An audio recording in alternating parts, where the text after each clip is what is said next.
అంటే గతంలో ఎంప్లాయీస్ అంతా కూడా చంద్రబాబు నాయుడు గవర్నమెంట్ పడిపోవడానికి అప్పుడు ఎంప్లాయీసే కారణము. అయితే ఈసారి ఎంప్లాయీస్ ఎక్కువ కూడా చంద్రబాబు అంటే తెలుగుదేశం పార్టీకి ఎక్కువ మద్దతు పలికారు. వైసీపీ వైపు ఎందుకు లేనంటారు? అంటే ఒక ప్రచారం చాలా తెలివిగా తీసుకురాగలిగినారు వాళ్ళు. ఏమంటే జగన్ చిన్నవాడు కదా, జగన్ గారికి వయసు చిన్నది, రాజకీయ అనుభవం తక్కువ కాబట్టి చంద్రబాబు నాయుడు గారికి ఉన్న అనుభవంతో తాను రాష్ట్రాన్ని విభజన చెందిన బ్యాక్గ్రౌండ్లో సీనియర్ ఉంటే మేలు అనేటువంటిది ఒక ప్రచారం చాలా తెలివిగా నడిపారు వాళ్ళు. దానికి తోడు మోడీ గవర్నమెంట్కి వస్తాడనేది అందరికీ తెలుసు. మోడీ చాలా పెద్ద మెజార్టీతో గెలిచారు. బీజేపీ పవర్కి రాబోతా ఉంది. సెంటర్లో మోడీ అధికారంలోకి వస్తే రాష్ట్రంలో ఆయనకు మిత్రపక్షంగా ఉన్న నేను అధికారంలోకి వస్తే రాష్ట్రం అభివృద్ధి చెందుతుంది అనేటువంటి దాన్ని కొంత ప్రజల్ని నమ్మించగలిగినారు. మోడీ వస్తాడనేది అందరికీ తెలిసిన విషయమే. అందుకని ప్రజలు కూడా మోడీతో జత కలిపినాడు కాబట్టి ఈయనకి వేద్దామని చెప్పన్నారు. అయితే మేము ఎవరు అలాయిస్ లేకపోవడం కూడా మాకు కొంత దెబ్బతీసింది, మేము సొంతంగా పోటీ చేయడం. అంటే అనంతపురం జిల్లాలో జేసీ సోదరులు రావడానికి సిద్ధంగా ఉన్న జగన్ గారే వాళ్ళని వ్యతిరేక తీసుకోలేదు, పార్టీలోకి ఆహ్వానించలేదు అనేది ఒక బాగుంది. జేసీ సోదరులు వచ్చింటే పార్టీ కొద్దిగా అనుకూలంగా ఉండేది కదా అంటుంటారు. ఇది వాస్తవమా కాదంటారా?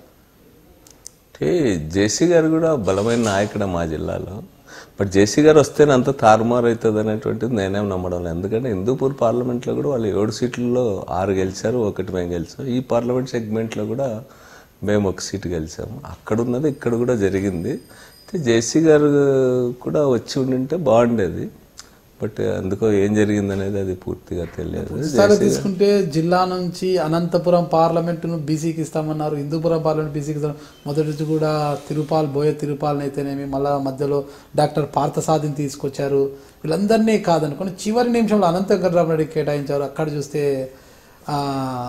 శ్రీధర్ రెడ్డి గారికి అక్కడ యాక్చువల్గా ఏం జరిగిందంటే అప్పుడు వాస్తవం మీరు అన్నట్టు జగన్ గారు కూడా అనౌన్స్ చేశారు, విజయం గారు కూడా అనౌన్స్ చేశారు. 2 పార్లమెంట్ సీట్లకు 2 బీసీలను పెడతామని చెప్పి కూడా అనౌన్స్ చేశాము.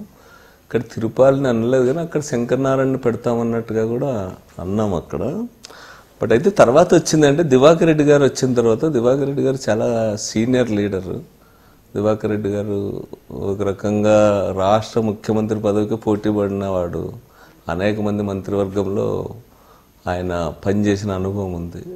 ఎప్పుడైతే టీడీపీ జేసీ దివాకర్ రెడ్డి గారిని అనౌన్స్ చేశారో అట్లాంటప్పుడు మనం పెట్టే బీసీ అభ్యర్థులు అనే పేరు మీద పెడితే అంత అనుభవం ఉన్న బీసీ లీడర్స్ మా దగ్గర లేరు. అప్పట్లో కొత్త వాళ్ళే, న్యూ ఎంట్రెన్సే.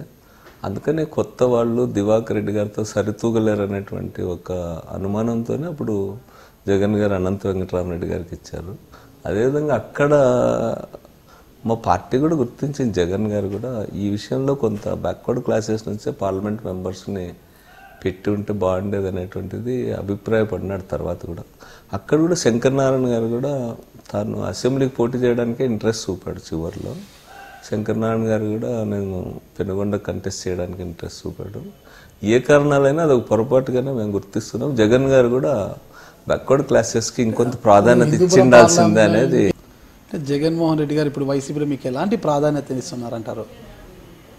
జగన్ గారు నాకు మరి కూడా శాసనసభ్యుడిగా గెలవడానికి అవకాశం సీట్ ఇచ్చాడు. సీట్ ఇవ్వడమే కాకుండా నన్ను బాగా ప్రోత్సహించినాడు కూడా జగన్ గారు. నేను గెలవడానికి కూడా జగన్ గారు ఇచ్చినటువంటి ప్రోత్సాహం కూడా కారణమే. ఇప్పుడు కూడా అసెంబ్లీలో కూడా నాకు సరైనటువంటి అవకాశం ఇస్తాడు. అసెంబ్లీలో ఏమైనా డిబేట్స్ వచ్చినా కూడా నాకు కూడా మంచి అవకాశం ఇస్తున్నాడు. పార్టీలో కూడా నేనంటే జగన్ గారికి మంచి అభిప్రాయం అనేది నాకు